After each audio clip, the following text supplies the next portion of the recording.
Swinging a ground ball, stabbed by Folk. He has it. He underhands to first, and the Boston Red Sox are the world champions for the first time in 86 years. Together they have, and together they stand alone on top of the mountain for now. And once again, the Boston Celtics stand alone for all time. It is banner 18. No icing. For the first time in 39 years, the Boston Bruins have won the Stanley Cup. And a title for the Patriots! I can't believe it! They have completed the greatest comeback in Super Bowl history. Good evening, listeners, and welcome into episode 37 of a New Era podcast. My name, of course, is Hanson, better known as Fryddy online, and I am joined by my co-host and father, the OG Frid. Dad, would you like to say hello to the listeners this evening? Yeah, good evening, newbies. Thank you for this another evening edition. Not unexpected, but my co-host was a little under the weather this morning. It's getting to that time of year. I'm getting fucked up by allergies. I don't know. The last 2 weekends, I don't know what it is. Something in the air, something. It's been like, it's rainy and shit too. And I don't know. It had nothing to do with the ECU tailgating. No, because, that's fine. Yeah, no, that had nothing to do with it. I don't know. I'm not sure. It was just, head felt like a fucking brick. Nothing to do with the beers from the weekend. And the terrible weekend of sports that happened, but we move on. Yeah. Are you feeling it too, or is it just a me thing?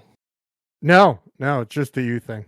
You can probably hear it in my voice too. I feel like my voice is like fucking leaving, but nevertheless, we got stuff to talk about, and I'll power through it. All right, Dad. So we go, and we'll get to that ECU and the horrible weekend of sports, like I talked about, in a little bit. But we'll start off with the Sox first, as we did last week. So we talked about it. We talked about it last week. We thought we wanted to throw up the white flag, thought the season was going to be done. And then we walked through a couple ways that we were like, well, maybe the season can stay alive. Yeah. One of those ways was with a winning week, and that did not occur. I think we went 3-4. Yeah. 3-4 last week. 1-3 against the Yanks, but 2-1 against the O's. Couldn't pull out the sweep on the O's, but we thought that could have potentially been a case. 3-4 in the week. Now 4.5 back of the AL wild card. Still sitting there. Yep. Still sitting there. Again, another big week. Rays, Twins, Rays. 15 games left. It's do or die now. Yeah, it's do or die now, and it would have been nice to know, or nice for them to think it was do or die last week. But yeah, we got, what is this? We're counting 4 more series. 1 against the Rays, 1 against the Twins, 1 against the Blue Jays, 1 against the Rays. We got 2 at home, I'm seeing, 2 on the road. Like I said, 4.5 back in the AL wild card. Mariners are ahead of us 2.5, and Tigers are tied with them at 2.5. And, there's still a chance. There's still an opening. Playoff odds are low, the probabilities and all, but there is still a chance. Have you done the math on it or checked out what's going on with these two teams, and how's it looking, our outlook on potentially getting into the wild card this year? Well, I know that we still have some series going on here. Tigers and Rays still have to play each other. Also, let's see what the Twins have to do. Schedule Twins are now, as it's loading, 79-70. Or are you looking at their next game? Next game is against Cleveland today. So they got Cleveland, which you got 4 against Cleveland. Yes. which they could lose, then, but then that's still, we're only 4.5 back. Yeah. And then us. And then they finish with the Marlins and Orioles. So, I mean, I just don't want to keep on saying, well, they're dead or it's this week. But yeah, it's going down till September 29th. It seems to be the case. And we can just hope that they try to take care of business. I mean, 5-5 in the last 10, once you're fighting for playoff hopes here, that's not exactly what you like to see, especially with the Mariners and Tigers, 7-3 in the last 10. And those are the two main teams that we're fighting with for these last spots, along with the Twins, but they've been going downhill too in 4-6 in the last 10. So, got to turn it around. I feel like we've been saying this over and over again for fucking 6 weeks now. But actually need to turn it around, back to 500 on the season, 75-75. So funny because remember we were talking about this. What was it earlier in the year? Or was it last year where we were just going back and forth at 500? Oh, I think it was mid last year. I mean, they didn't finish that, but yeah, it was like 1-1, 2-2, all the way up to 17-17, all the way up to like 31-31. We just kept getting back to 500. That was us. No, that was us the beginning of the year, and then that was this. Yeah, okay. Yep, that's what I was thinking of. Yep, back and forth, 500, and then we went on a little run, and then in June by the All-Star break, and then July just killed us. Now, and then we're just getting back. So, doing some research today, listen to a little WEEI in which they had Lou Maloney on. Now, I liked Lou as a player. I remember him playing. Watched him, little Boston dirt dog kind of thing. But him and his insights, I don't know. So they had conversations with him, asked him some questions. I guess he's on every Friday at noon or whatever for a half an hour. And he was mentioning, some of Alex Cora's moves. Were they questionable? With pinch hitting and leaving people in at bat. On top of it, I guess the big question is, we have 3 pitchers that have never pitched 180 innings before. So that's positive going into next year, but they're at thresholds they've never been at before. You're big 3, really. And Devers having this shoulder injury for as long as he has. Is it time? And I guess the question also, too, before I pose this question was they asked, does he think this is a positive season? And he went, yeah. I mean, I think this is a very positive season where we stand right now. If we continue on this 500 path through and end at 500 again, I said you have to at least be in the number 3rd spot. I would prefer us in the number 3rd spot. We were picked dead last in this at the beginning. No one even thought we would probably get to 500 and in a playoff chase right now. So it's an extremely positive season. I think, though, if we don't jump on a win with this series or a pure, 2-1 or a pure sweep, and you go into Minnesota, and maybe if we lose that first one and you're falling further behind, it might be time to, put Devers on the mend, shut him down for the season kind of thing. Yeah, absolutely. I mean, we talked about it last week when we were looking at every single possible scenario for us to get into the playoffs. I think if you lose one of those against the Twins anyways, depending on how this series goes against the Rays, that's when you call it. Because like we said, in order to have the actual tiebreaker over the Twins, we're going to need to sweep them. We can't even just go 2-1. So if you lose one against the Twins, unless they shit the bed, coming up, and you sweep the Rays, I think that's when you can actually put a pin in it and be like, all right, well, still a successful season, but just couldn't couldn't go the whole 162 with it. Couldn't maintain that sort of momentum before the All-Star break. And that happens to a lot of teams. You go to the All-Star break with it being right in the middle of the season, not even right in the middle, more towards 60% of the season. People are getting into a groove, and the guys that started off slow are starting to get back into their groove.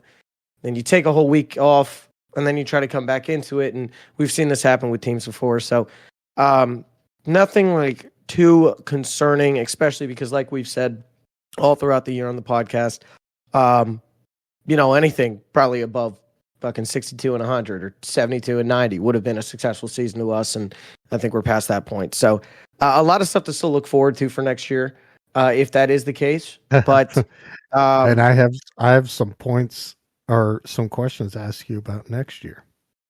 All right. Well, let's do it, just because I was going to pull up. I'm looking at ESPN's playoff clinching scenarios bracket, postseason schedule, blah, blah, blah. They have all these numbers, percentages from ESPN Analytics. We are not even on the AL graphic. They've got as far as the wild card teams, they've got the Twins, the Tigers, and the Mariners. Mariners with a 10% chance to make the playoff, 6% to make the wild card, 5% to win their division. A lot of weird shit's happening in the AL West. But the Tigers at a 13% chance to make the playoffs, 13% chance for the wild card, and the Twins at a 78% chance to make the playoffs, 78% chance at the wild card. So numbers are not in our favor. But if the Red Sox are going to want to play meaningful baseball going into October, they're gonna have to make a run, and they're gonna have to make it quickly. Well, that's kind of interesting that you just said it was those three teams, because the Tigers have been hot lately and they jumped, and to get to this point, Minnesota has been there up and down, but the Royals just fell apart as well. So, they were in what looked like a commanding opportunity to make that wild card. So, yes, we might have fallen off pace, but they definitely did as well. At the wrong time for them.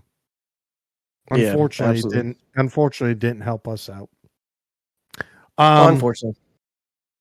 So also listening to Lou Merloni, mouth out, he had mentioned some positional players, some potential players not here next year. One being Tristan Casas. I was seeing this. Because what? It was the proposed thing that you get. Was it Devers would then play? Not first. First, yep. It was Devers first. Yep.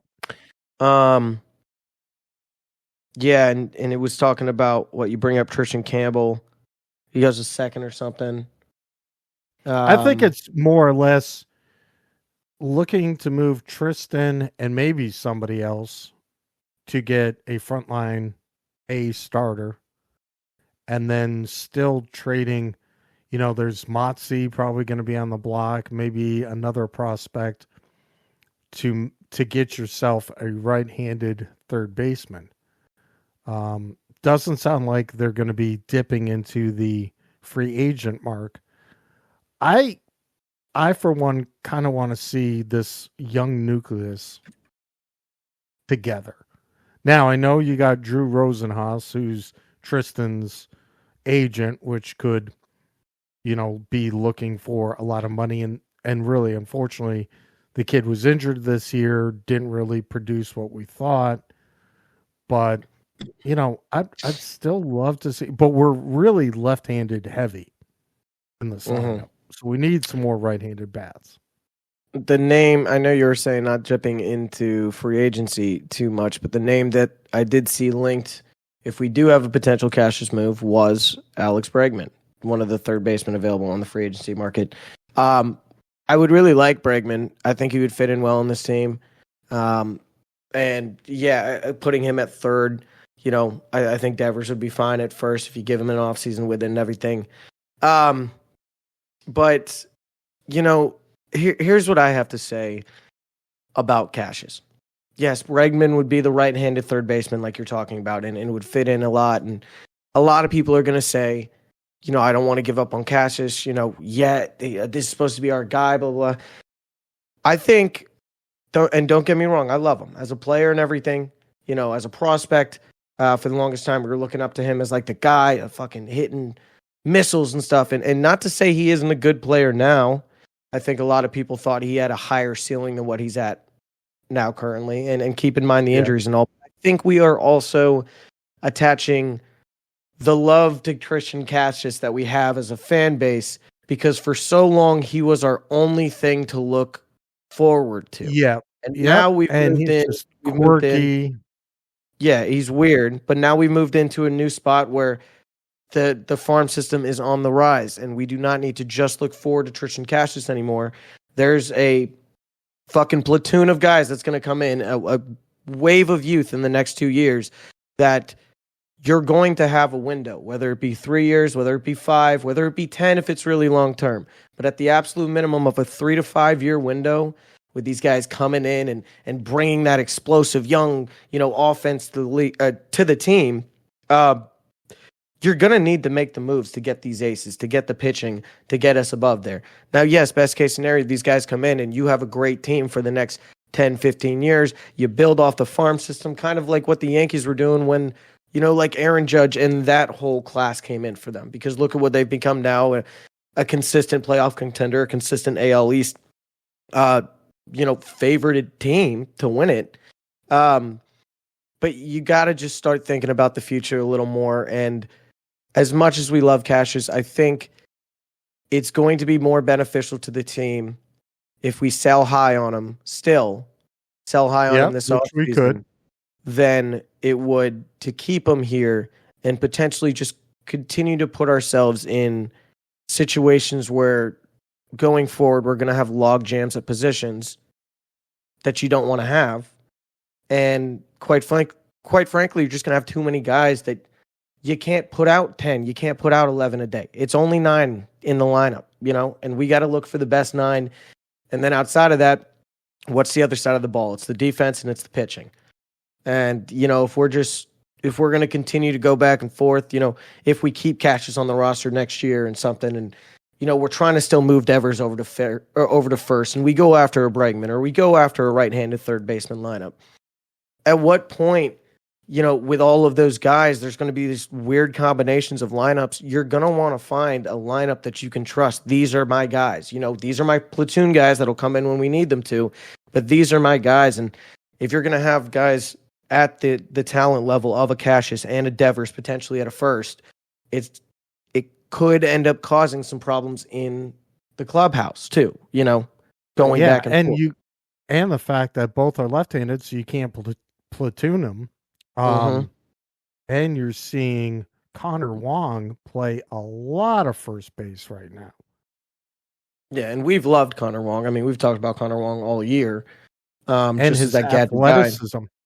And I think with him not needing to be behind the plate and being able to move into the field, keep his health, keep his athleticism, keep his running ability to run, case in point, Robin Yount. Well, Robin Yount was shortstop and then went to center, but I'm pretty sure I thought he started as a catcher as well. And there's been plenty of athletic catchers that have needed to move on because of the wear and tear of the position. Yeah, absolutely. And I would only imagine on the knees. Yeah. And, if Danny Jensen is a serviceable backup, you could have Kyle Teal ready to go. And then Devers is your DH and not going to wear and tear on that body. He's done remarkably well defensively, made some great plays, but it gets him injured. And you can't have that guy injured.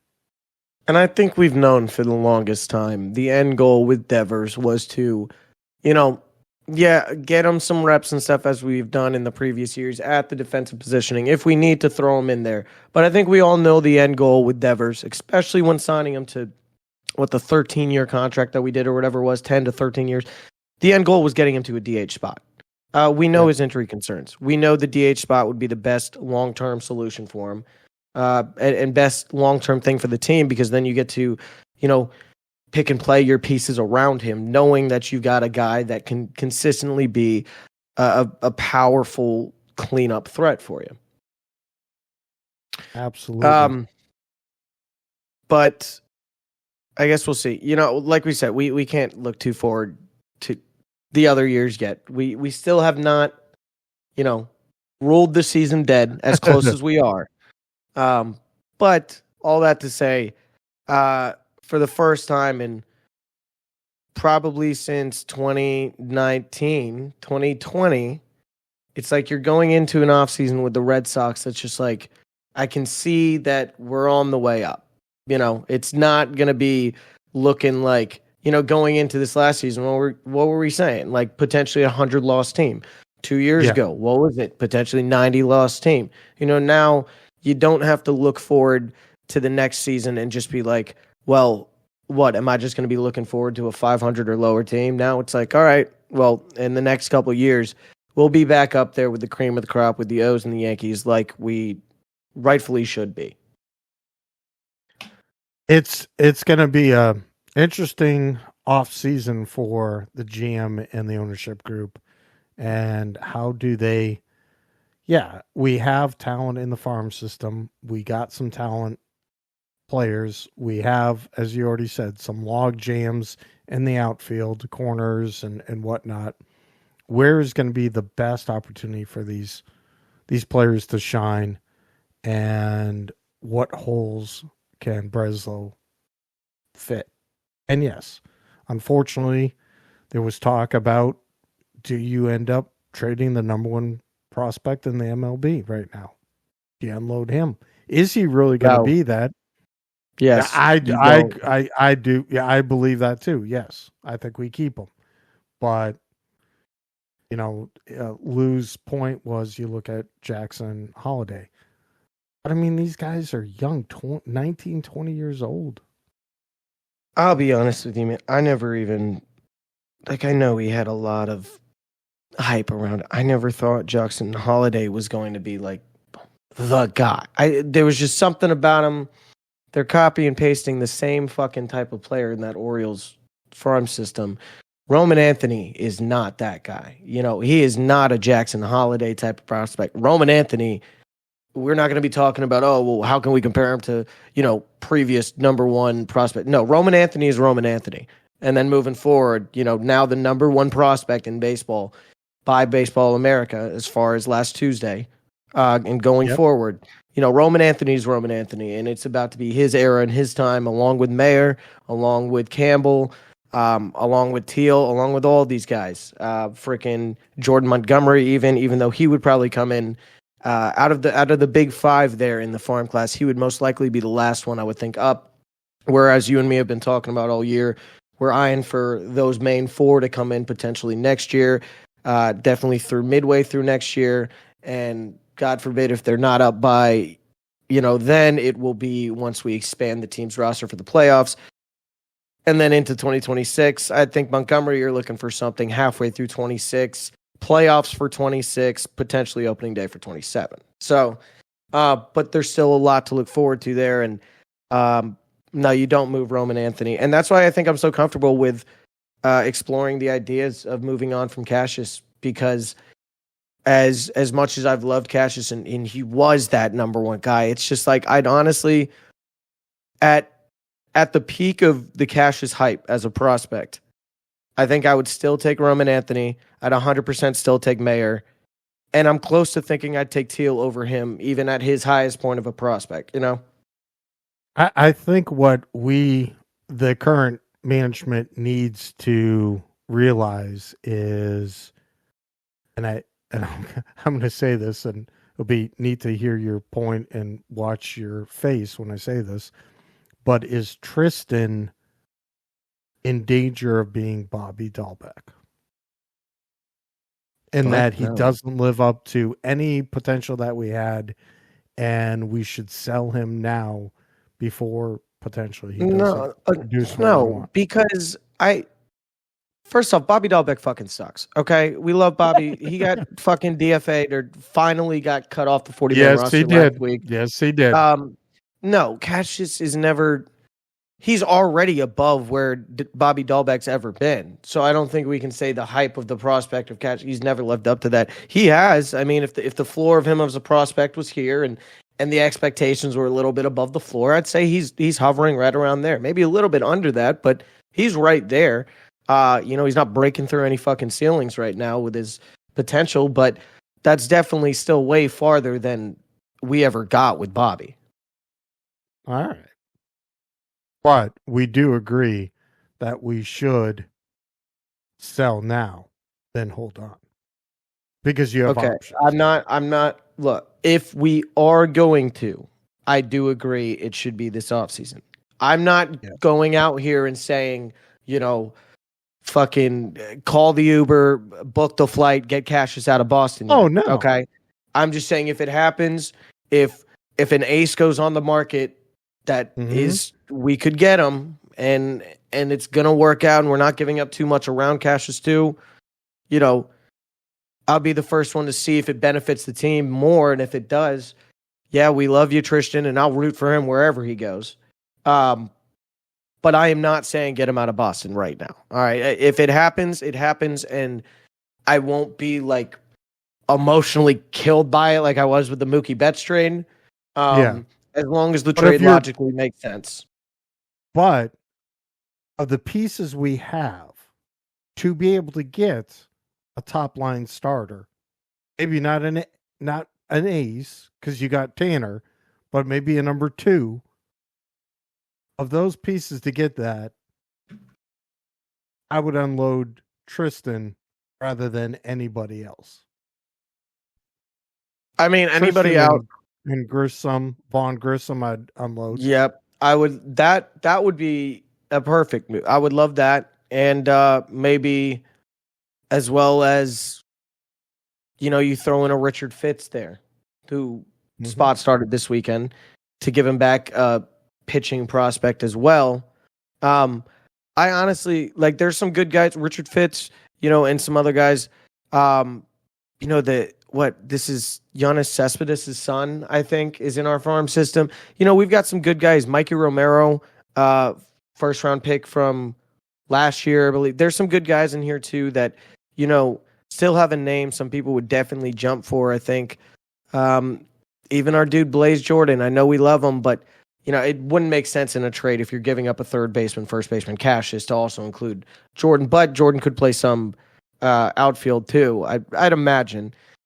I think anybody outside of the top 5, it's Braden Montgomery. I don't know why I said Jordan Montgomery earlier. I was thinking of the fucking pitcher. Anybody outside of Mayer, Anthony Teal, Montgomery, Campbell, I think you include with no hesitation in a deal with Cassius. But this is a guy, I'm talking like a Garrett Crochet, like a young pitcher. I'm talking 25, 26, so you'll get him for the next 4 to 5 throughout his prime. It can't be an old guy. It has to be a guy that can grow too a little bit. And preferably, we have a lot of these guys and Cutter and Houck, they can strike out some dudes, but I want, if we're moving Cassius, if we're moving some of these guys and pulling the trigger on this deal, I want a high strikeout upside number 1 starter.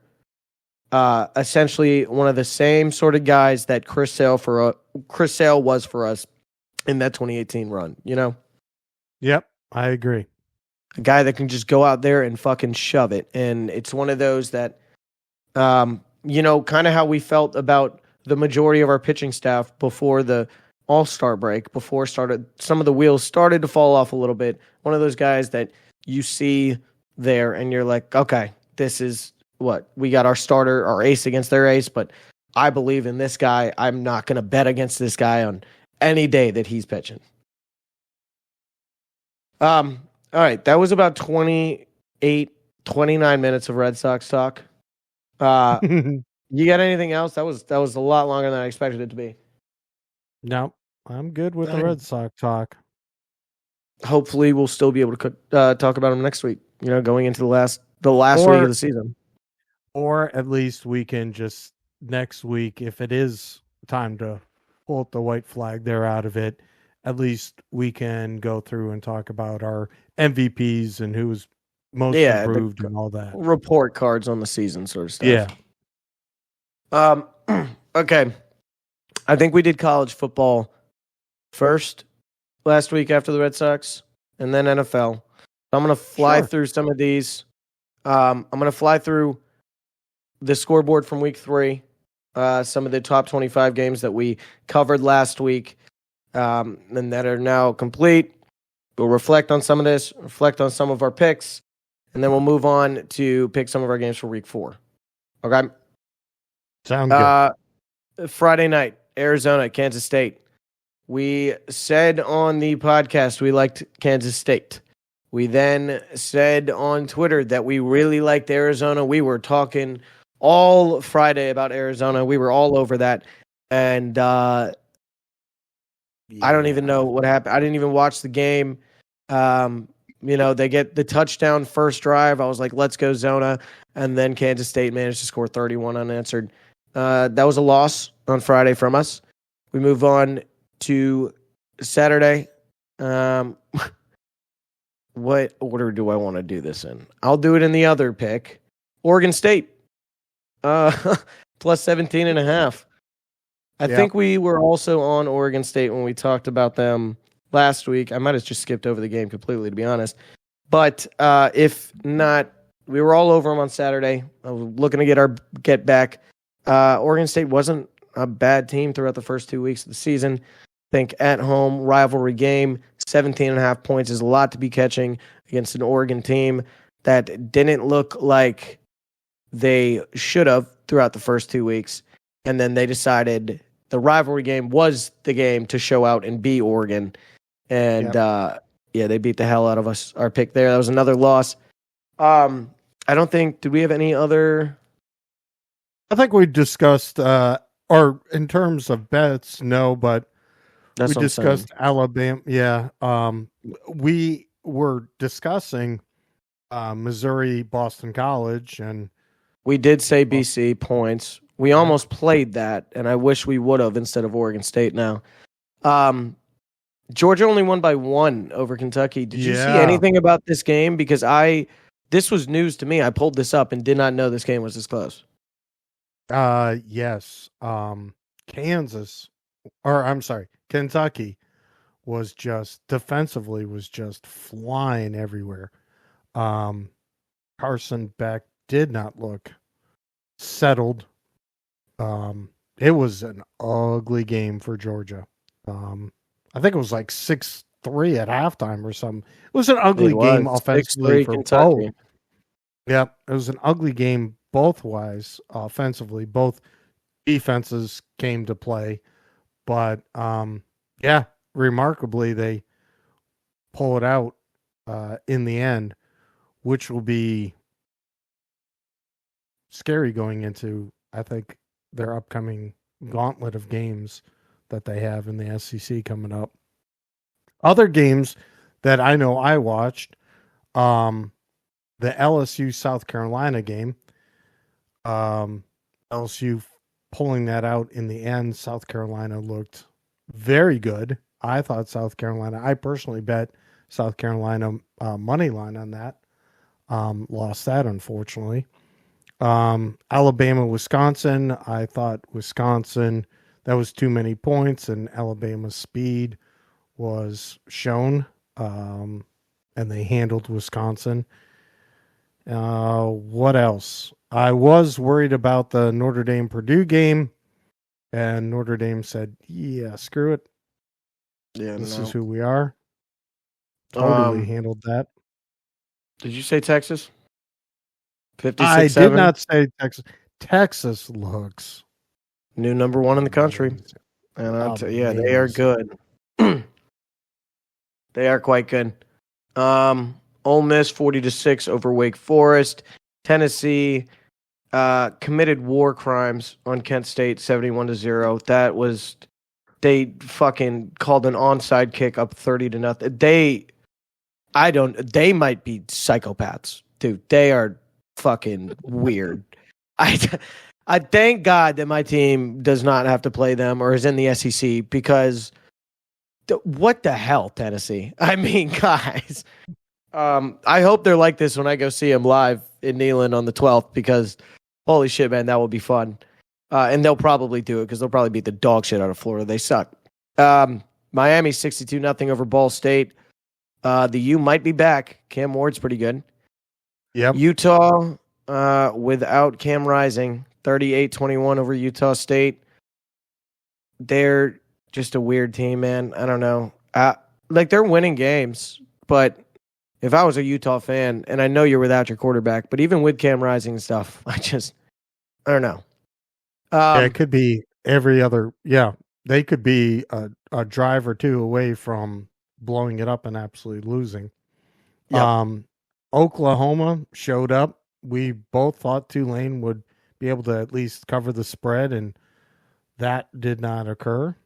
They would have, though. I think it was just it was just a garbage time touchdown. Wait, yeah, the spread was, they won by 15. You might have been able to get them at 15.5.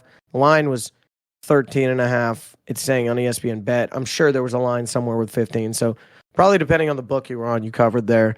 But yeah, they did have Oklahoma had a garbage time field goal with 2:55 left. That probably covered that. You went over LSU, South Carolina, Michigan continues to look like shit, and Nebraska and Patrick Mahomes light continue to look really good. All right. So and then okay, hold on. I gotta get this out. All right. Oh man. Jake Garcia. Count your fucking days. This game on Saturday from the Pirates. I don't know if you were watching this and watched this collapse. I couldn't see it. Okay. Well, we went up 16-0 in the first. Literally like first offensive play of the game. 75 yards to the house. One of their first, App State's first passes. Siobhan Ravel, pick six, go up 16-0 or something at one point because I think we went for 2 as well. And then completely forgot how to play football. App State kept sneaking back in. It was like 16-11 at half or 16-14 at half. And then just ECU is going to ECU. There were too many just turnovers in the second half. We get the ball down 2 points, 21-19 with about 5:30 left. App State fumbles it. You go 2 plays in. Jake Garcia backs up, is staring down a cornerback, and still decides to throw into double coverage on a cover 3. And it was the most irritating thing I've ever seen. But it only gets worse because so they take the ball back, but you get them to a third down because defense was playing their ass off. At that point, even if you give them a field goal, 24-19, you're still alive. You get a touchdown, you still go down and win that game. Diston, who had an unbelievable pick, I think, in the first half, went up, jumped a route, ball goes through his hands, hits him off the face mask, ball pops back up, receiver jumps under it, first down App State, and that essentially killed the game. One of the most disgusting blown games I have ever seen. And I have seen a lot of blown games from ECU football in my years, but this one, with 3-0 on the line against an in-state opponent, all the shit that they were talking after the game, throughout the game, this was just got horrific. pummeled by Clemson the week before. Yep. Disgusting. I was sick to my stomach. Absolutely sick to my stomach losing that game. We got Liberty this week, and the worst part is I thought, now that we saw that one, yeah, I don't think there's any way we beat Liberty this week. I would have loved to say if we were 3-0 coming into this, I still maybe would have given it to Liberty, but I thought we could have kept it close. I don't know, because also I was calling for, after that interception on Jake, I was calling for the last drive for Hauser to go out there, but then there were reports coming around that his body language is terrible. Hauser is isolating himself on the sideline, does not want to be involved in huddles and timeouts. He's essentially being a pouty little bitch, and I don't want that guy taking over. I'd much rather just take the good and the bad that come with the turnovers and the touchdowns with Jake Garcia than a guy that does not want to be a team player right now. So we're in a weird spot because he's got to manage those turnovers better. And don't get me wrong, Jake did have a better game. He's still having some turnovers, but it wasn't 4-3 like he's had the first couple games. I don't know. You're in a weird spot. I hope they can turn around and figure it out because this week was disgusting. Yeah, because you have an opportunity to be positive, go to a bowl game. I mean, you jump off 2-0, and the last thing you want to do now by week 7 is be 2-5, and then your season is gone. I mean, it won't. You don't want to go like, 2-4, 2-3. It won't be like it's fine if we even go 2-2 this week. I think we play UTSA the week after, and we'll beat that. We'll be fine. It's just these two games were probably the most important games on the schedule. It was App State and it was Liberty, and then the next most important one after that is the last game of the season against Navy, who we always lose. It was those three, and this one was number one by a mile. And just to flush it down the toilet after you had what looked like a flawless first quarter of football was quite disgusting. It was quite gross. The vibes were very low around Greenville after that game, and understandably so. Well, hopefully, it's something that they learn from, get a loss like that. And, teams do need some heartbreaking losses to rally behind. And hopefully you guys can turn around Liberty. But, yeah, I'm there with you. Liberty is going to be a tough opponent. Liberty, it will be a tough one. All right. So now let me move over to crazy to think we're already in week 4 of college football. Starting out. Yeah. And that means, I think, wait a second. I was going to say. You were going to say when we start getting projections? No, I was going to say, when do we start getting some action? Oh, wait. It might be next week. I think I was looking at. No, it's week 6. Week 6, we start getting some action on Tuesdays, I think. Which is pretty cool. All right, anyways. This week, starting off with who we were just talking about, actually. App State, South Alabama, at -7.5. Only reason I'm bringing this up is because it's the only Thursday game. From what I've heard, they usually roll this team. South Alabama's pretty bad, I guess. And so far this year, they lost 52-38 to North Texas, 27-20 to Ohio. But then they also put up 87 points against Northwestern State last week, 87-10, with the voided bets and everything that I talked to you about. I don't know too much about it. I mean, I've seen this App State team. I don't know if I trust, their defense that much. Their offense, I think, is going to probably fly if they could move the ball. Their quarterback, Joey Aguilar, he threw for a career high on our defense. If you can do that against our defense, they'll probably have some success here. Probably like the over 64.5. Yeah. And where is it? It's in App States again. Oh, yeah. I mean, the 0.7, that's a lot. That's a touchdown. And I think I'd go with you and at least the over. I think App State will win, but I would go, if I'm making a bet on that, I would take the over. Mm-hmm. All right, moving on to Friday. Only one real game I care about here, and that is number 24, Illinois, visiting number 22, Nebraska.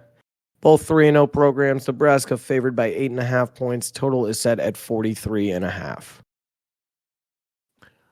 I think Lovie Smith is going to try and do whatever he can to stop Patrick Mahomes Jr., but it won't happen. Nebraska is back.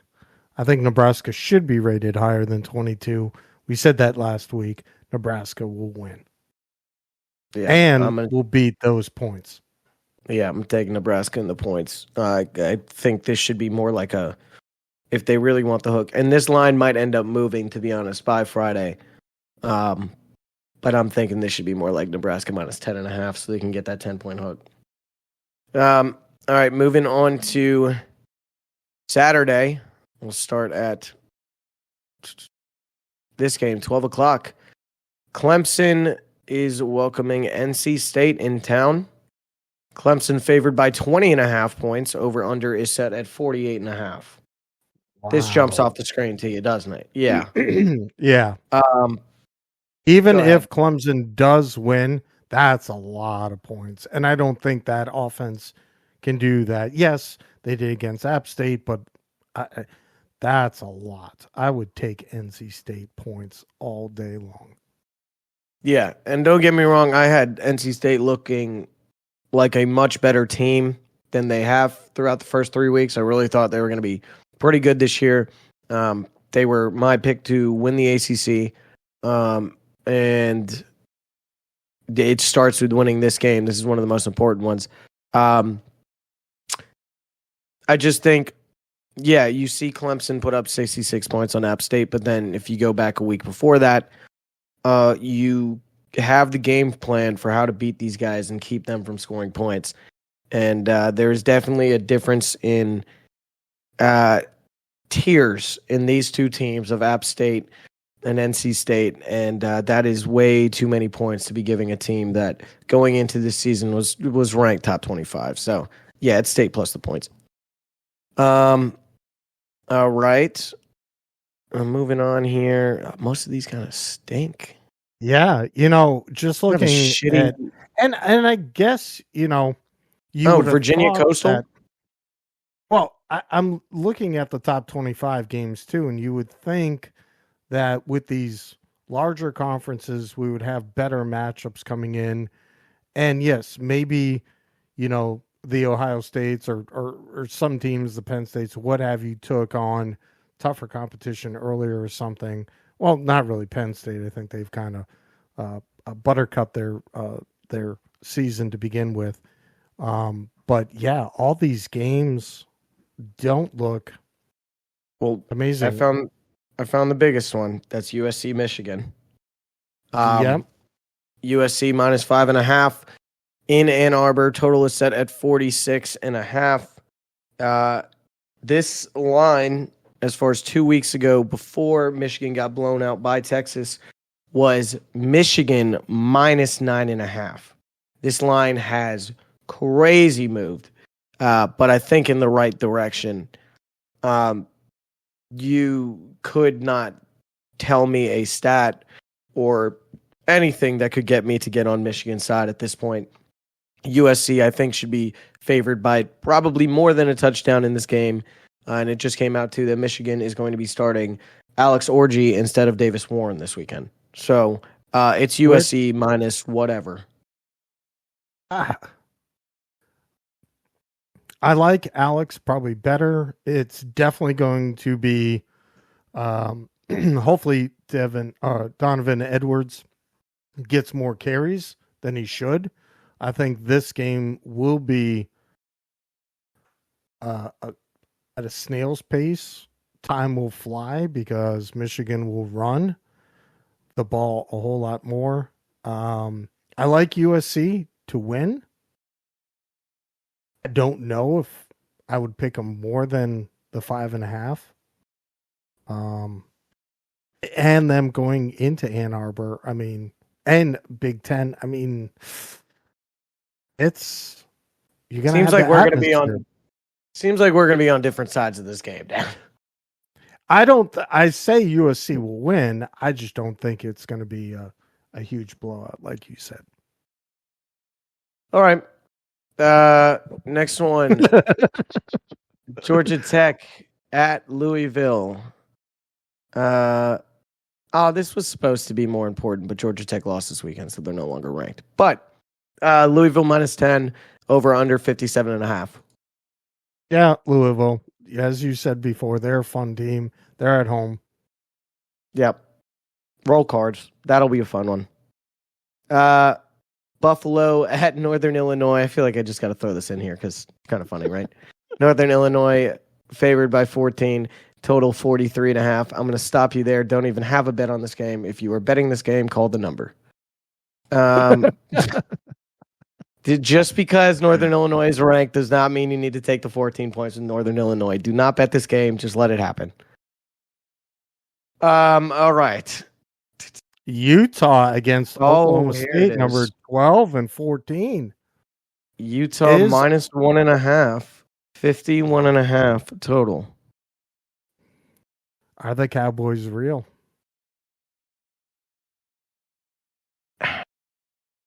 My gut is telling me they are. Yeah. But my gut's also telling me that because, like we just said earlier, Utah is just I don't know. They're just not doing it for me, you know? In Stillwater, I think you got to go with the Pokes. I think you do too. Okay. Oh, hey, Bill. Miami, South Florida. Miami minus 16.5. 65.5 total. That's a lot of points, but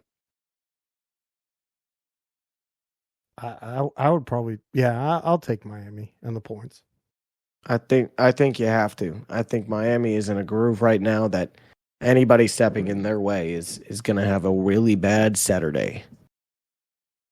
And then Tennessee, Oklahoma. No, not that one. I have to bring this game up first because what the hell? California at 0-3, Florida State. Why is Florida State still favored in games? It is Florida State minus 2 over under 44.5. You don't know. You don't have any words for it either, do you? I mean, why? If they're going to continue to give me whoever's facing Florida State as an underdog, I am going to continue to bet the team that is playing Florida State as an underdog. I did it with Memphis this week. I did it with Boston College. I did it with Georgia Tech. This Florida State team is in shambles right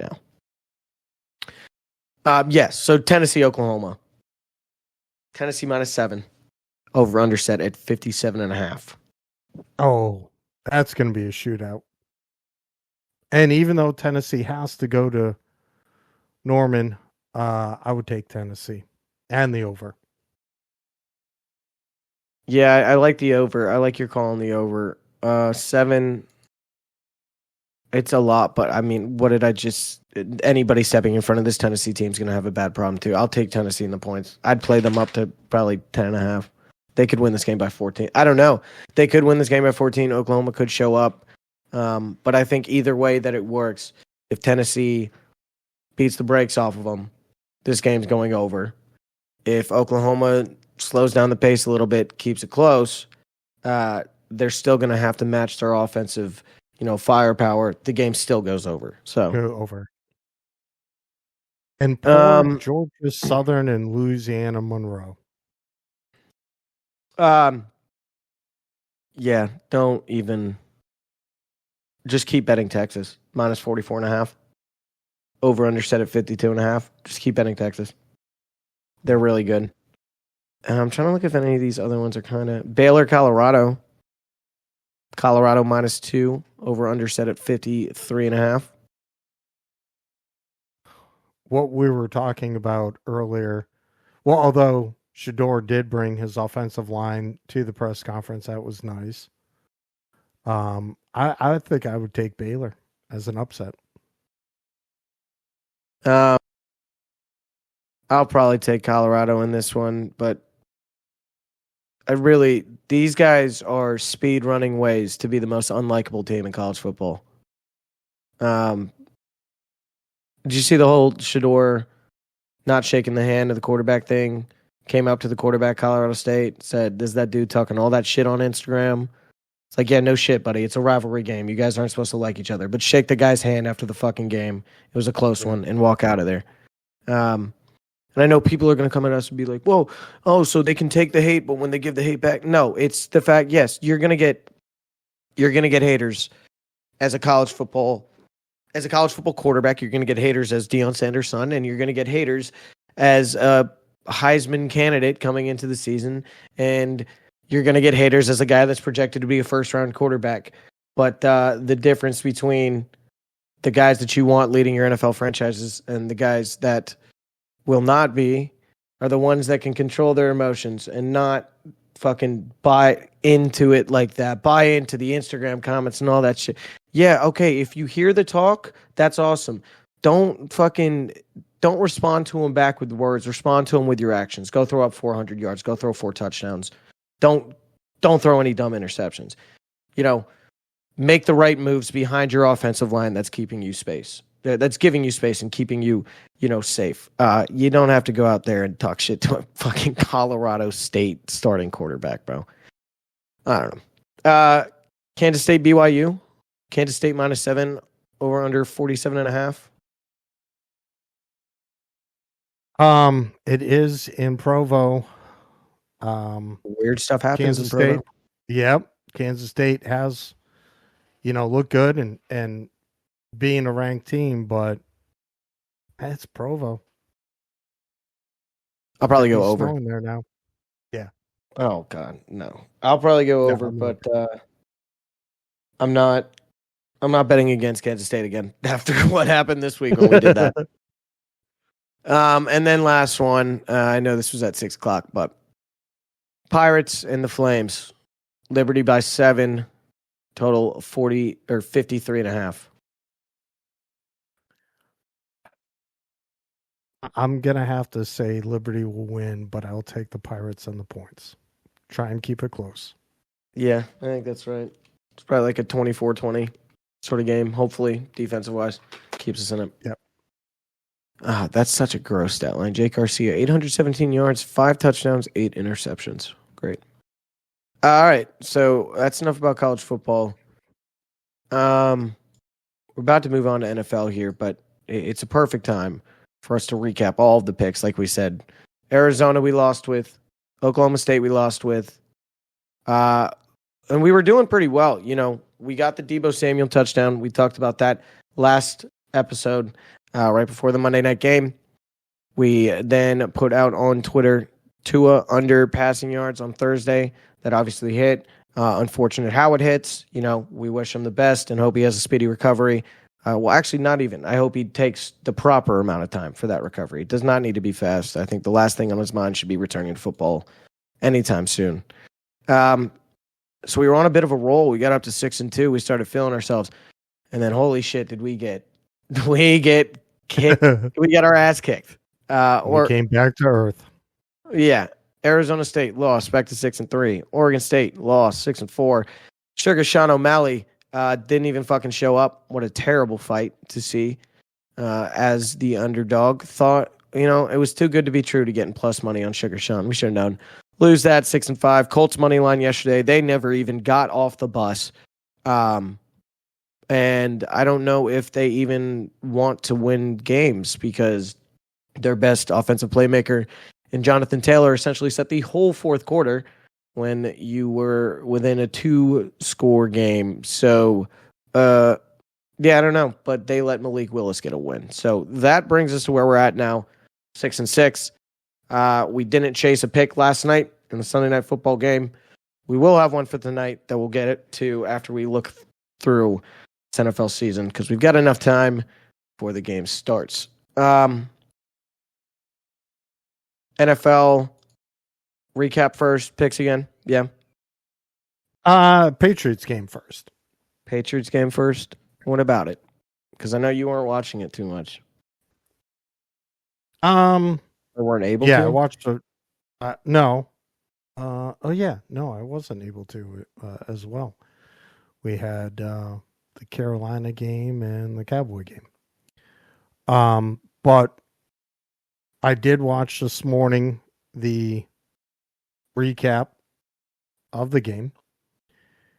And as much as Jacoby can manage, and he's doing so with under 160 yards both games he's thrown. Our running offense is amazing. Jacoby threw this game. When he took that sack and dropped us back, and then Joey Sly had to kick lower. Yeah, he had to put a little more on it. Yep. By losing that 6-7 yards that he did, that lost us the game. We would have won. Well, I mean, yes, we would have won on that kick. However, every athlete will tell you this. Every like NFL guy will tell you this. You don't lose and win the game on one play. There's a lot of plays that go into it too. If you're gonna point out the kick, then I'll point out why was DK Metcalf blown coverage in the first quarter for a free touchdown when Gonzo loses his zone. There's a lot of stuff. There's a lot of stuff that could have gone into it. It was tough, but it's also like, we looked good. The offense is putting up points. The defense had a couple lapses, but outside of that, looked great again. Jalen Polk catches his first touchdown, which was pretty cool. Yeah. The one thing that was a little concerning, Hunter Henry, 8 for 109, nice. The only guy outside of that with more than 5 targets, or more than 4 targets, was Ramondre with 5. Polk has 3, Osborne had 2, Gibson 1, Hooper 1, Henry with 12. Very one-dimensional funneled pass offense. I know this is going to be a run the ball sort of team. But I'd like to see us spreading it around a little more because, if we were able to establish that a little earlier on in the game and spread out the ball a little bit more, I think it opens up the run game later on. We don't need to necessarily run the ball when we fumbled it in the fourth quarter with Gibson right up the middle like we're trying to. You can maybe pass, try to convert those. Like I said, there's a lot of plays that go into losing the game. But it is tough to then, miss that and then get into overtime and then have to punt the ball away. And knowing the new overtime rules, we just gave up a couple plays. They were doing their best to try to stop them in overtime, don't get me wrong, but there's just, a couple blown plays. They get a first down here, they get a big play there, and then before you know it, your back is on the field goal line, and, you just run it a couple times and they're right in there. So it's just what happens with overtime. But overall, like, I'm still walking out of this loss happy, I guess, because it shows me that, like, last week was not a fluke. I think we're going to be a much more competitive team than people believe. And that's going to start with what at the start of the year I said was going to be a loss, but now I think is going to be a sneaky win on Thursday against the Jets. Yeah. I think obviously the offense right now, throwing the ball has to open it up somehow. Even though I think the offensive line, obviously has produced, you almost had you had a 96-yard and an 81-yard running backs. So obviously the offensive line can't be that bad. It just, passing wise, I just see Jacoby just running around too much. Just happy feet and looking for checkdowns rather than try and use, your Polk and your Osborne, who made a fantastic catch. His one reception was a great catch. Great catch. Yep. Open it up. Definitely think it needs to be opened up, and I definitely think it's going to be something that we see when we inevitably see Drake take over at the quarterback spot, because I think he's going to be one that, Jacoby's making the right reads, don't get me wrong, but I think Drake, and it's going to be part of his learning process as a rookie, but he is going to try to make some long reads and air it out a little bit and get some air under the ball. Yeah, I think his arm is much more livelier than Jacoby's. Yeah. All right. So we'll go back. Bills, Dolphins, Thursday. First off, before I start, you were telling me yesterday, bad week for you on the picks. I've picked 6 games correctly this week. You still beat me this week somehow. This was a terrible week for picking football for me. I mean, this is one of the most chaotic week 2s I think I've ever seen. Yes, absolutely. Underdogs were, I think, 10, 6, and 1 against the spread so far this week. And it makes me almost think I care about maybe looking into the Falcons tonight. I don't, though. I'm going to once again go with the favorite. Probably get smoked again, but who cares? All right, Bills, Dolphins. Bills, 31-10, Thursday night. I don't think there's really much to take away from this because, you do play the Dolphins team that loses their quarterback halfway through. However, the Bills are going to continue to just own the Miami Dolphins, I think, and Josh Allen is just their daddy. Even when Tua was in there, he threw 3 of the most boneheaded picks I've ever seen an NFL quarterback play. He just looked terrible. He looked really terrible before he went out with the concussion. So either way, even if that injury doesn't happen, I think the Bills are still just going to be steamrolling there. 1 o'clock. What about these other ones? Saints, Cowboys. What the hell is up with the Cowgirls? Because holy shit, Alvin Kamara did anything he wanted to them. Were you expecting this at all? No, not this. And really surprised about the Saints and what they've done. I did a lot of research. There are only a couple teams right now. Let's see. We got 1, 2, 3, 4, 5, 6, 7, 8, 9 teams. Okay, not a couple, but 9 teams that are 2-0 with the spread, and New Orleans, the Saints, are one of those. They are putting up numbers. Yeah, and they're going to be a team to continue to watch here for the rest of the year then, because, we thought the Saints would be a little bad. But if you can do that to the Cowboys, continue to look for them to be a team that you target with nice spreads going forward. Buccaneers, Lions, another weird one here, 20-16. Buccaneers take the upset in Detroit.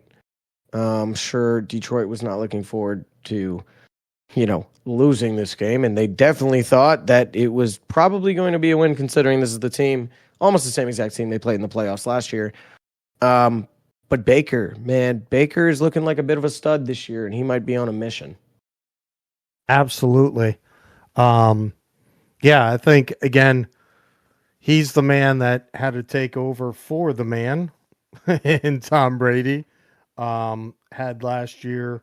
Yeah, he's showing that last year wasn't a fluke, and continuing to do his magic. He just looks like he's really settling into that offense now. All right, next one. Talked about this a little bit already, so we'll just glance over it. But Packers beat the Colts 16-10 at home. Colts look terrible. Anthony Richardson looks like a rookie, but that makes sense because technically he is still almost in his rookie year. He only played 4 last year. So they are 0-2 through 2 weeks. With a concerning loss to the Packers, they're going to have to turn it around because that was bad. Jets, 24-17 over the Titans. I know you thought the Titans were going to pull this one out. I told you that one was. I was hoping. The Jets written all over. Again, I don't like the Jets, but yep. Sam Darnold beats up on the 49ers 23-17 for the Vikings. Shows him that maybe he should have been the guy who takes over in San Fran. Yeah. Vikings look good. Justin Jefferson a little beaten up in this game, though. Hopefully no injury concerns are going to continue to linger. But another team that is showing you week 1, not a fluke. Vikings might be the real deal in the NFC this year. And they, too, are 2-0 against the spread. Commanders beat the Giants 21-18 without even having a touchdown. This was like a historical thing that a team has it was something bad for the Giants, but like not to allow a touchdown and have 3 for themselves, but still end up losing a game. I wish I bet this because I was always going to bet Commanders money line. It was a little bit sweatier than I would have liked for it to be. But the Giants are going to giant. However, Malik Neighbors, 10 receptions, 127 yards, and a touchdown. I just think that the Giants are going to have a difficult year. Even if you produce what you did and the stat line that you'd mentioned about touchdowns and you still lose, yeah, it's going to be a tough year for them. Speaking of tough years, yeah, Chargers beat up on the Panthers. What's new? We knew this was going to happen. They're terrible. Bryce Young got benched as of 4 hours ago. They're going with Andy Dalton, and I don't think that's going to change anything. The Panthers are a complete and utter laughingstock, and they should be Tepper, the coach, Canales, anybody that puts on a Panthers jersey on Sunday. I think they should all be very ashamed of the product they're putting out there on the field. And in our fantasy, I was actually thinking about dropping Adam Thielen, but now with Andy Dalton coming back, I'm glad I didn't. I think this is the last 1:00 game. Browns at Jaguars. This was literally the only game I couldn't keep up with. It seems that there was a safety. That's funny. Out of the 40 screens that they had on at the bar, they had like 4 of them on the fucking Giants Commanders. I don't care to see this game that much. And one TV all the way in the corner facing the door with the Browns and the Jaguars. So I had no idea what was happening in this game. Turns out the Browns won. Heard Deshaun Watson looked a little better. And I don't know if it's like back to the Deshaun Watson. That's what I heard some people talking. I was like, not like that. But what I saw, quick little replay about how crazy this, because it was 16-13 and the punter for the Browns, the Jaguars stopped them, and it was going to either be a 58-yard field goal with a pretty decent kicker that the Browns have, but it would be a career high, or do you punt it? Stefanski says, we'll punt it and put them at the 2-yard line, and the Browns defense ended up getting a safety. And then Deshaun ends up doing his Deshaun stuff and nearly threw the game away. All they had to do was just continue to run the ball, run the timeout, because Jacksonville had no timeouts left with close to, I think it was 1:33 left. And Deshaun decides to roll out and try and make a pass, which nearly also got him killed, and then stopped it. But Jacksonville, in turn, hurt themselves with too many penalties. One, which I thought, I didn't know this. So you always know the line of scrimmage and the quarterback cannot throw over the line of scrimmage, correct? Yeah. But I guess if you have any part of your body still behind the line of scrimmage, then you're okay. Because Trevor launched a ball that had to go close to 70 yards. And I was like, oh, he's well beyond, but I guess he had his toe still behind the line of scrimmage. But Jacksonville nearly pulled it off, but didn't in the end. Really? So yeah. Damn, that's crazy. Because I thought, because you would think they like to get a first down. I thought it was the ball is. Yeah, you'd think wherever the ball is when it's thrown, go forward. But he had his full upper body beyond the line of scrimmage, and I guess his foot or toe was behind still. And interesting. Moving on, Raiders upset the Ravens 26-23. Another just weird game. Ravens moved to 0-2. This one, I don't know what happened with the Ravens, and I'm sure it busted a lot of parlays this weekend.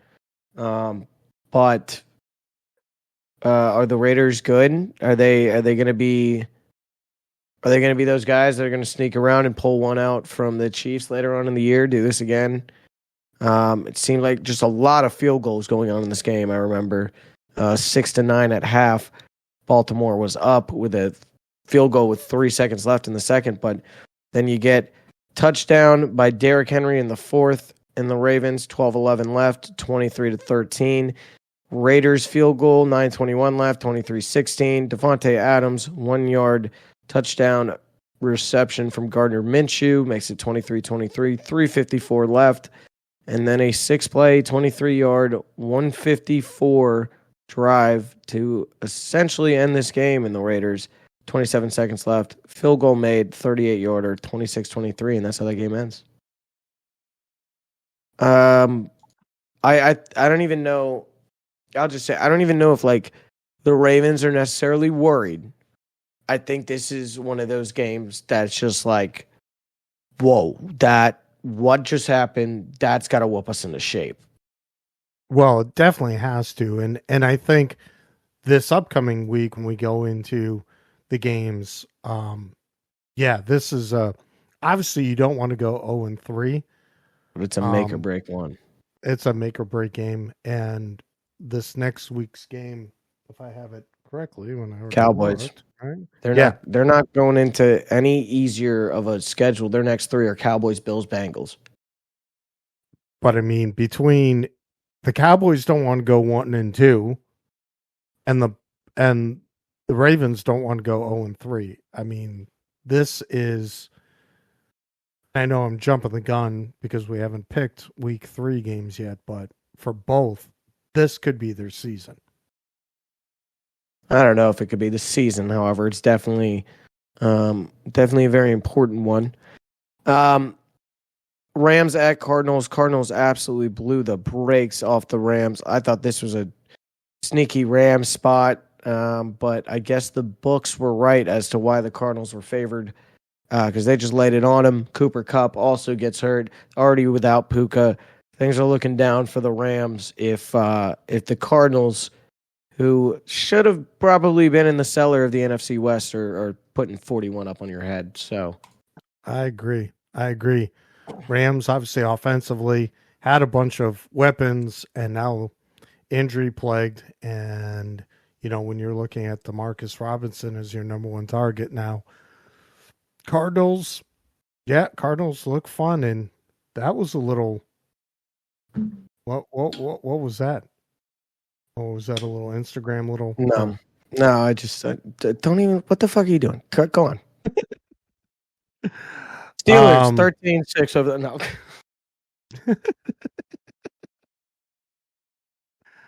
Yeah, Steelers.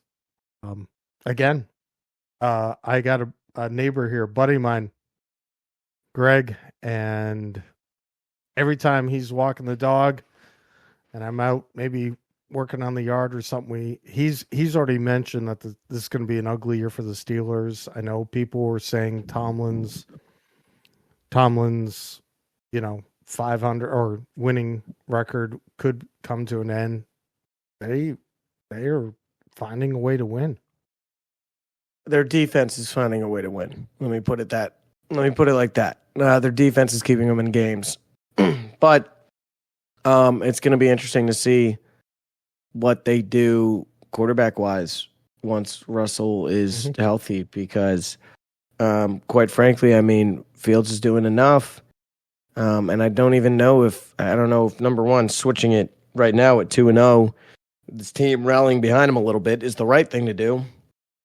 And then on the other end of it, I don't even know if bringing in a Russell Wilson changes up this offense too much to not only put up 13 points on this Broncos team. Well, yeah. And yet, Russell was the number one pick given by Tomlin, and he was injured. So, do you get the opportunity to come back once you are healthy because you were the number one? But I think all along we were saying 1A and 1B between the two of them in this offense. I'd keep I'd keep Fields. Yep. Well, it was potentially the game of the week. Bengals Chiefs, another tight one between these two teams. Ends on a field goal that was set up by a fourth down pass interference call. Our one of our favorite podcasts, like you like to reference all the time. I had to say that some people are suffering from Chiefs derangement syndrome. Yes, they do get calls that help them win games.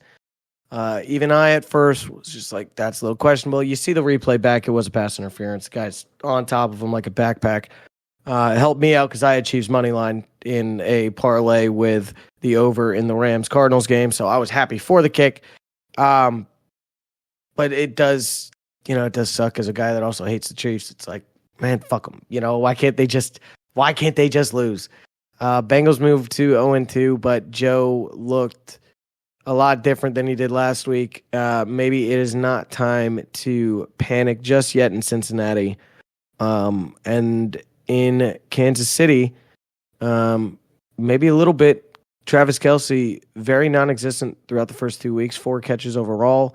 And Pacheco now, broken leg, out for 6 to 8 weeks. Ooh. You didn't know that, did you? No, I didn't. I just broke some news for you. I'm going to put in a waiver wire for that Carson Steele kid. Wow, I did not know that. Yeah, see, Good. This is, Good thing I made and that maybe, trade. yeah, maybe it's Good a good. thing I made that trade. Maybe it's a good thing. We do this podcast later on today, because if we did this in the morning, I'm not breaking that news to you, and I'm making that waiver claim. You're not getting it, but okay.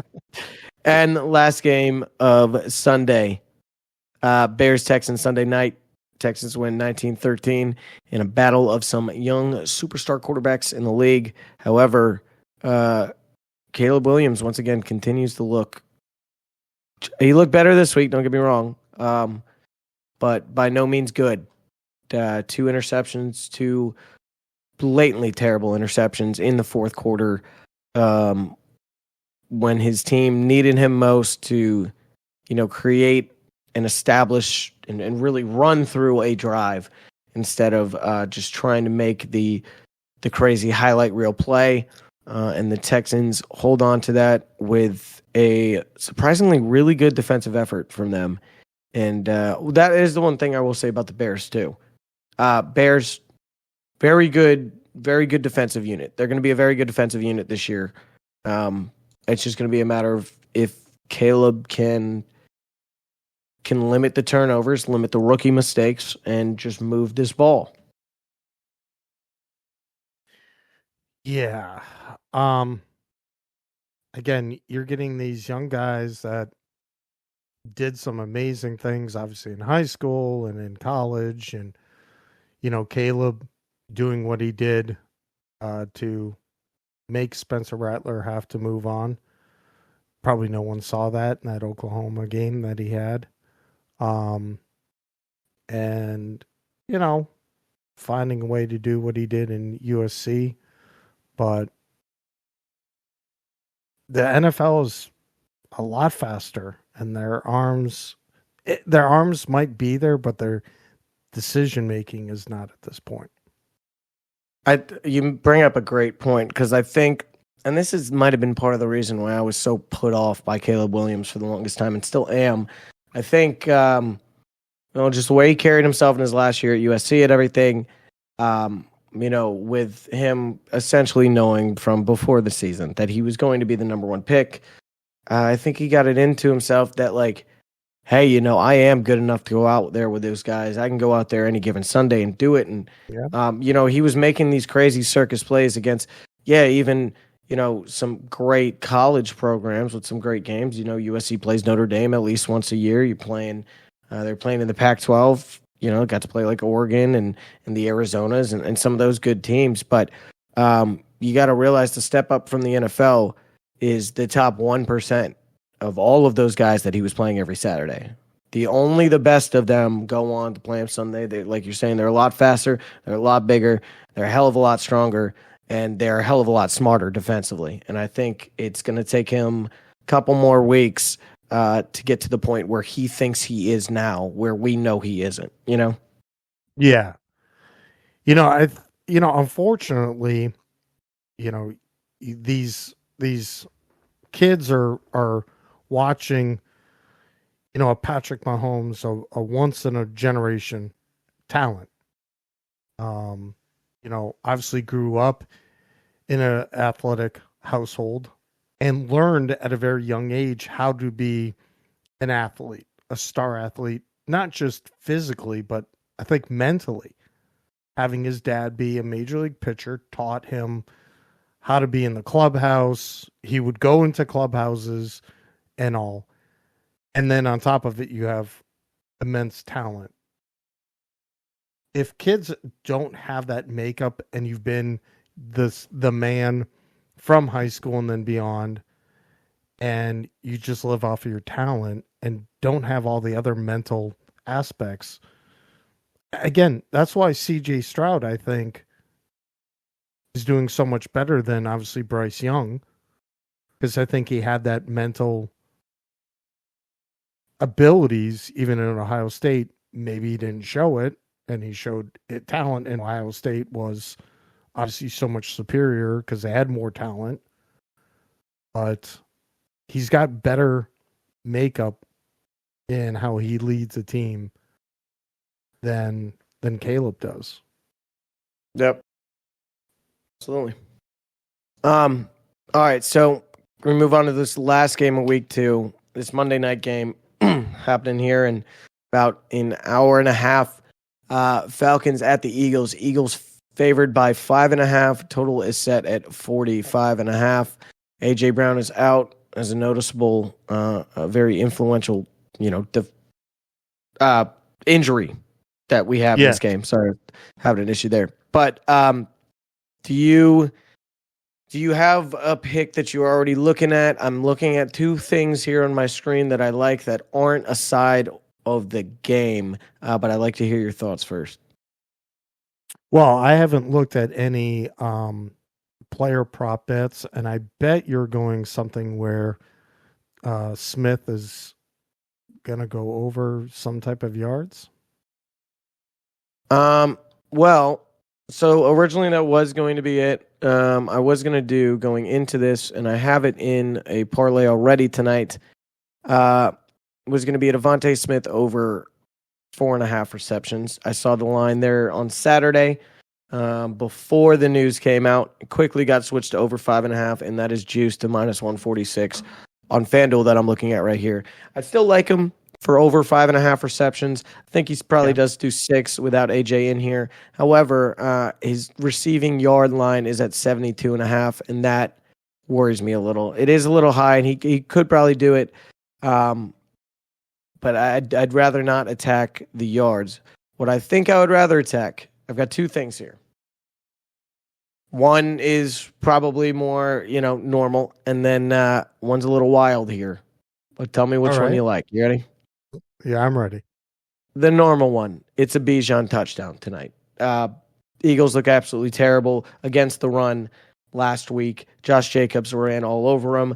Bijan is the focal point of this Atlanta offense. I think he sees probably 20 touches on the ground tonight and probably 4 to 5 targets in the receiving game. One of those he's going to get in. We can get it at -105 there. Or there's a special on FanDuel at +1,700 for each team to score 1 touchdown and 1 field goal in each half. That's a gimme. See, that worries me because that's what the books want. They want us to see that at +1,700 and say, let's do it.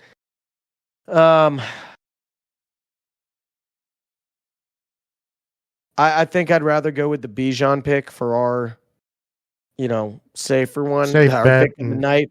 They would call us crazy if our pick of the night is a +1,700 special on FanDuel.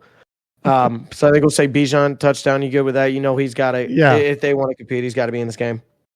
Yeah. If they want to compete, he's got to. What is Kyle Pitts at? Or Score touchdown.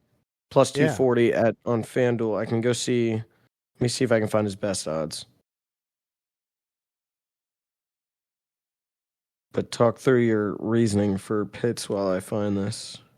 I mean, obviously, the interior line of the Eagles are a couple amazing studs. And they're going to, come in the box. I'm wondering if Pitts, Blankenship is probably going to have to defend him. I mean, he's a good free safety. He's a good safety, but Pitts has the height on him and Plus some sneaky speed. Yeah. Plus 250 is his best odds. It's on BetMGM. But like I said, 240 on FanDuel here. You like Pitts or you like Bijan here? I mean, what do you always say? You always laugh at me about doing the safe or, it's just minus 105. I mean, that's almost, a given that he's going to do it. If we want to ride and have some of our newbies make some money, a Kyle Pitts touchdown. Or a Tyler Algier touchdown. Goal line vulture.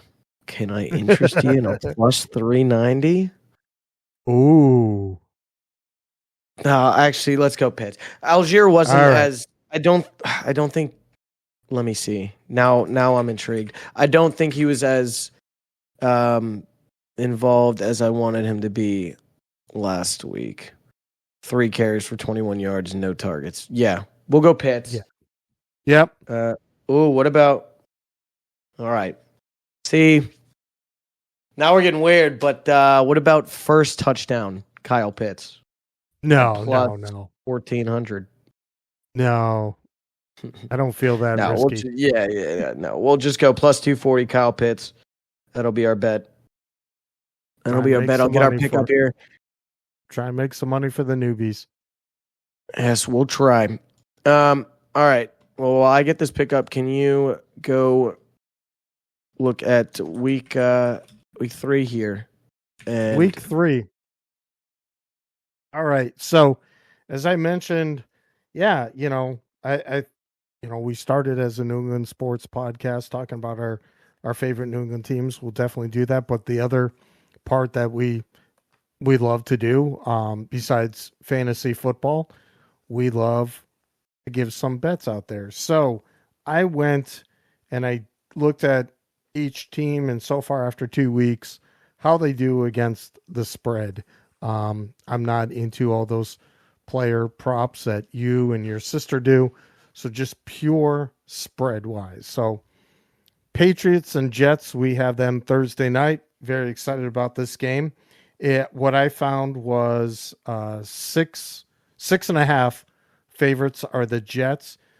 The Patriots right now, minus the fact that Atlanta and Philly have only played one game, have the third least amount of points against. Great defense right here. And the Patriots are indeed 1-1.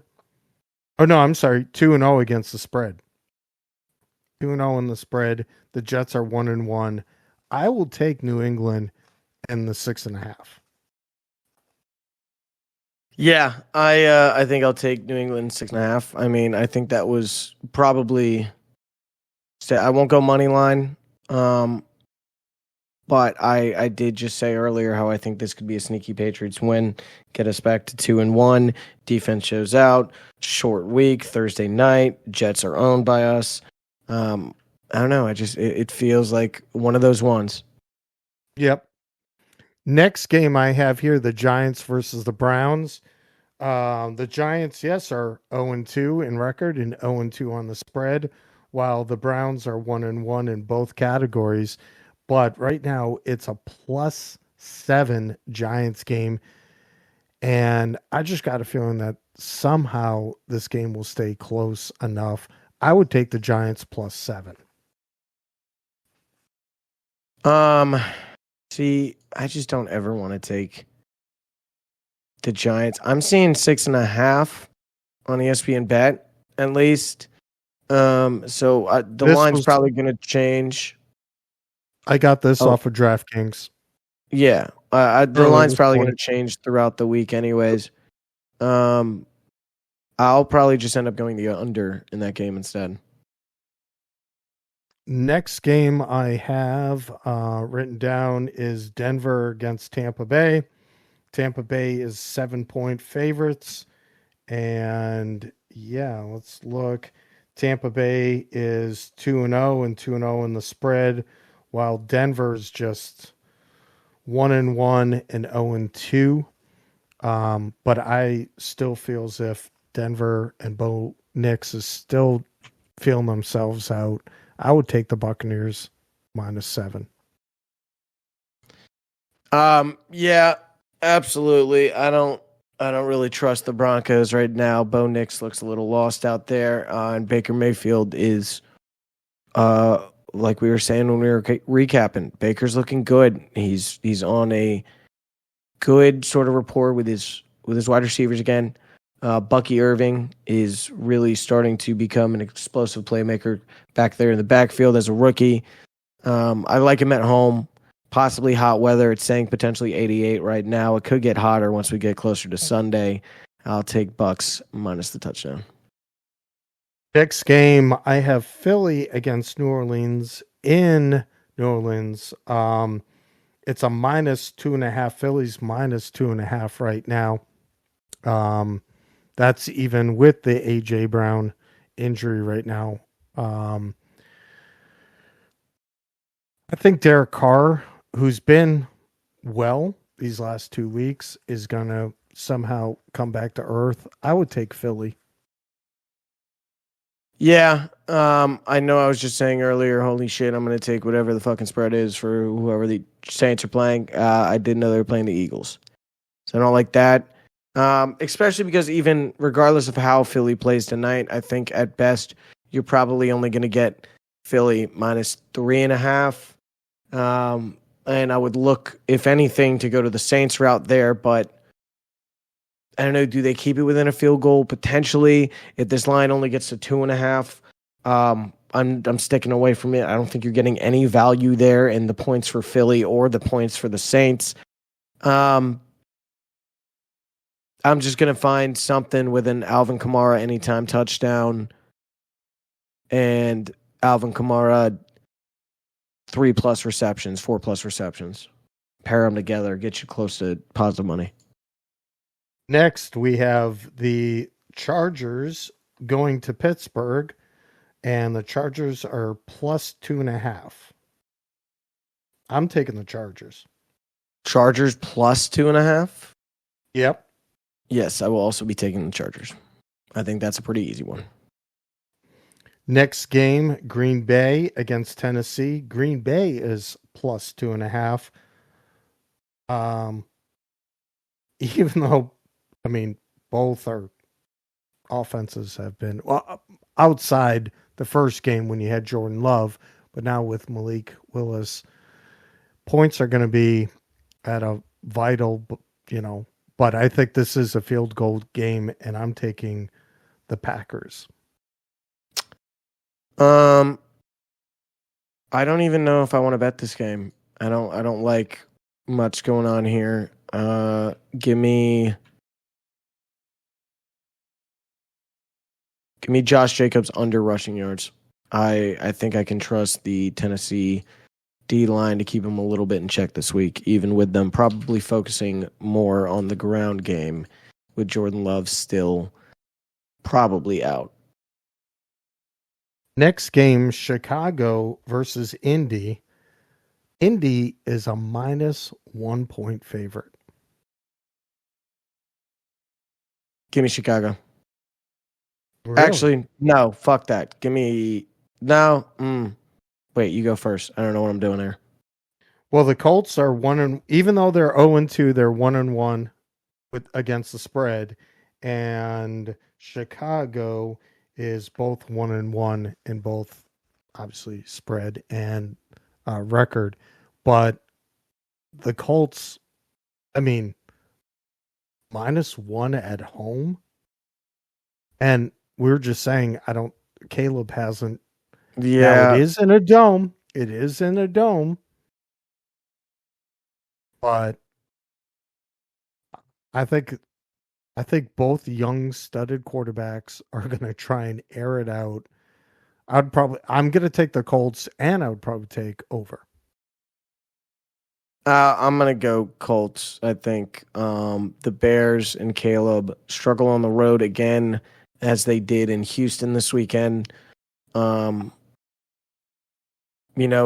This Colts team just played this Texans team, who just played this Bears team. There's got to be something around there that you can mimic through practice this week, seeing both of these teams and seeing how they kind of moved down the field on each other, or the lack thereof, actually, in terms of last night's game.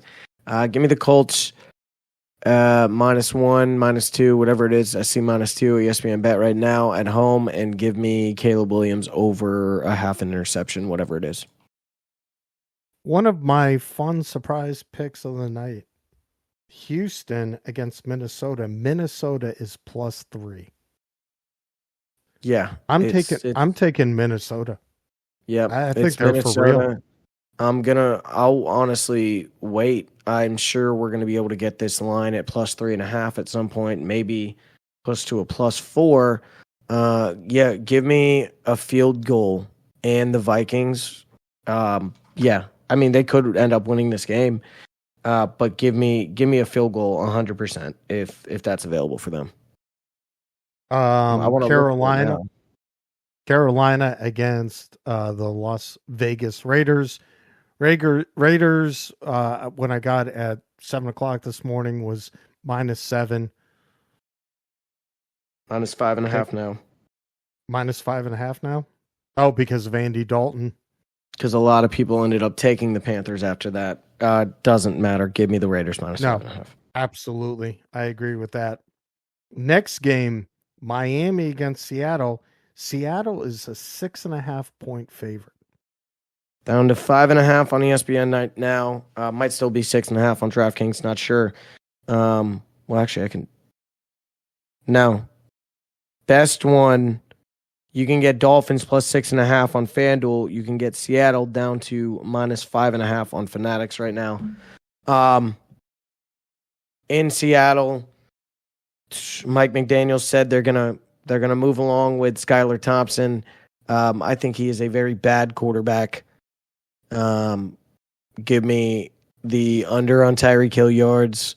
Give me the under on Dolphins team total. And I'm not touching the spread, though. Since I only have been doing the spread, I'm taking Seattle.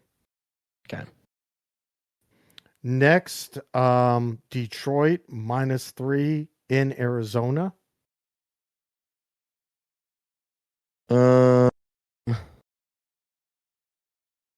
This line feels trappy. Why is it only 3 points?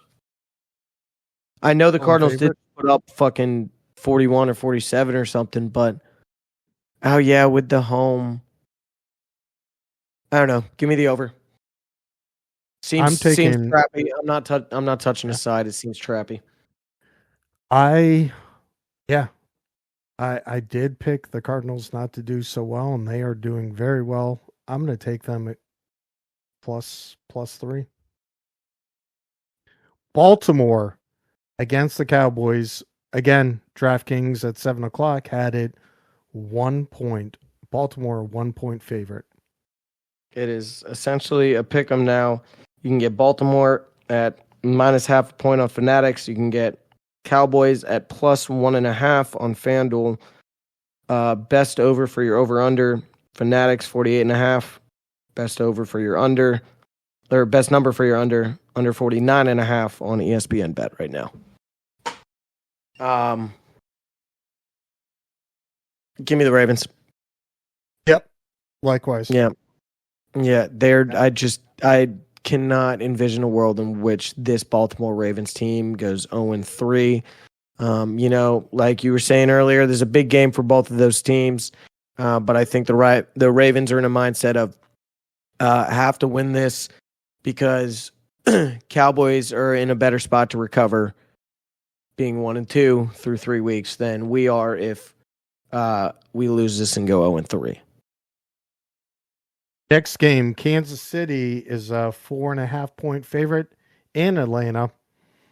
Atlanta's, short week, and you're going to have a tough game tonight.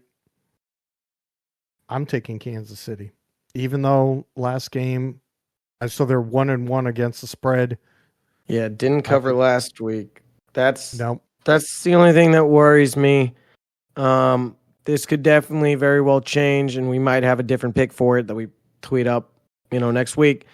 But I think dependent upon how the Falcons defense looks tonight, I might take Falcons plus the points.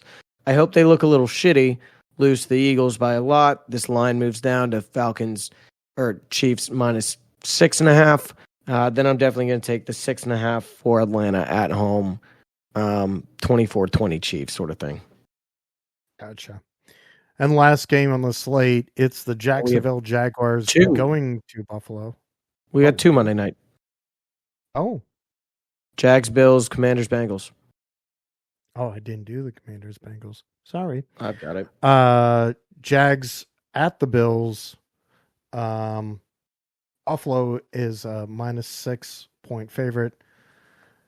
Trevor in what were they calling it? Trevor Bank Stadium or something for the week or whatever? Yeah, something. I don't know.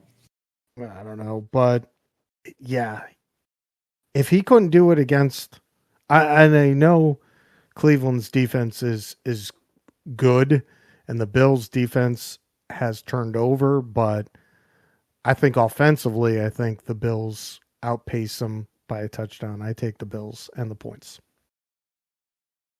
Yeah, it's down to 5.5 now, but I'll also take the points. I don't think their offense is looking too good. I think tough Buffalo defense is going to replicate what they did against Miami. Not kill the quarterback, but stop the offense. And they should keep the Jaguars away from the end zone a couple times and pull away probably pretty early. And you're finishing off with Cincinnati against the Commanders in Cincinnati. I got minus 8 for Cincinnati. Cincinnati's 1-1 against the spread, 0-2, while your Commanders again are 1-1 in both the spread and their record. But 8 points. It's a lot of points, and it's like it almost makes you. They're pushing you to take the Commanders, which feels trappy to me. They want you to take those plus 8. I'll just avoid that, and I'll take the over 47.5 on BetMGM. I'm going to say the Commanders and the points. In my head, that's how this game goes. Yeah. But some of these, when you get betting as long as we do, you see some of the lines and you know what Vegas is trying to do. They are begging you to take Commanders plus 8 here. And probably what will happen is the money will go to the Commanders and eventually that will drop or something. More money will be on the Commanders for this game. Yeah, definitely. Absolutely. All right. Well, that's all of week 3. And that's all that we've got. Hey, I got one last thing. All right, do it. One last thing. A lot of, and I saw this on, I think it was NFL Live even. Robert Kraft. Does he deserve a Hall of Fame spot? Oh, yeah, absolutely. You saw it because of the whole thing where he said he was pissed off that Jerry Jones got in before him. Yeah. With valid reason. He's been a better owner than Jerry Jones, more successful. And yeah, he should 100% be a Hall of Famer. I don't know how that goes and, you know, the timing and all that of owners as opposed to how I do with, like, you know, first ballot players. Yeah. Yeah. Because you feel like you get more of you feel like you understand more, you know, you're out of the game for 5 years. The first ballot ones are then available to go in. With owners, it's always going to be a little trickier. Same thing with probably like coaches, unless you're, you know, one of the bigger ones. But to me, I think if Belichick is getting in there right away as a coach, Kraft should be in there right away as an owner too. I think that's just valid. Absolutely. I mean, if you take a look at what he did to save the franchise, it was potentially moving to St. Louis, and how the value of this franchise has become. Definitely, Robert should be a Hall of Famer. Yep, and he will be. All right. You got anything else then? We good? Or are we ready to wrap up? We're ready to wrap up. We're ready to wrap up episode 31 here. We thank you guys 31? once again. I said 31. 31. I thought I said 37. Did I say 31? Yeah, beginning. You just said 31. Maybe you are getting sick. Maybe. Thanks for listening to episode 37. Make sure to follow us on social media at A New Era Podcast on Twitter, Instagram. Twitter is where you're going to find our picks throughout the week. A New Era Podcast on Facebook. A New Era Podcast at gmail.com if you would like to email us any questions, concerns, or funny business. We appreciate you guys once again, and we will catch you guys next week for episode 38, not 32, where hopefully the Red Sox are still alive. Love you, son. Love you, Dad.